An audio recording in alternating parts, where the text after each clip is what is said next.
স্বপ্ন দর্শক। ইয়াকবের 12টি সন্তান ছিল, কিন্তু তার মধ্যে যোসেফকে সে সবচেয়ে বেশি ভালোবাসত। যোসেফকে সে উজ্জ্বল রঙের একটা বিশেষ পোশাক দিয়েছিল। যোসেফের ভাইরা তাকে হিংসা করত, তারা তাকে ঘৃণা করত। যোসেফ বিশেষ কিছু স্বপ্ন দেখত। সে বলল, স্বপ্নে আমরা গমের আটি বাঁধছিলাম, তোমাদের বাঁধা গমের আটি আমার বাঁধা গমের আটির কাছে মাথা নুইয়েছিল। এই শুনে যোসেফের ভাইরা তাকে আরো হিংসা করতে লাগলো।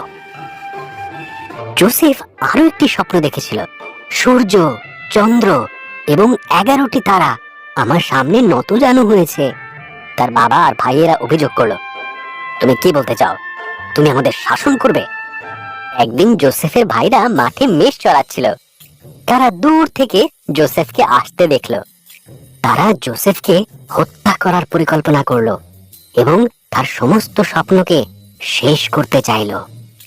রুবেন বলল, আমাদের ভাইকে হত্যা করা অন্যায় হবে, বরং এই পরিত্যক্ত কুয়োর মধ্যে একে ফেলে দেওয়া যাক। তখন তারা যোসেফের বিশেষ পোশাকটি খুলে নিল এবং তাকে কুয়োয় ফেলে দিল। কিছু ইসমাইলীয় ব্যবসায়ী ওই পথে মিশর যাচ্ছিল। জিহুদা বলল, আমরা যোসেফকে দাস হিসেবে ইসমাইলীয়দের কাছে বিক্রি করে দিই। সুতরাং তারা যোসেফকে 20টি রৌপ্য মুদ্রার বিনিময়ে বিক্রি করে দিল। যোসেফের ভাইরা তার পোশাকটিকে ছাগলের রক্তে ডুবিয়ে যাকবকে দেখালো। আমার পুত্র মৃত, এই বলে যাকব খুব কাঁদল।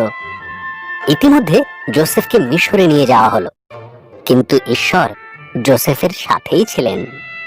মিশরে ইসমাইলীয়রা যোসেফকে ফরাউনের এক সেনাপতি পটিফারের কাছে বিক্রি করে দিল।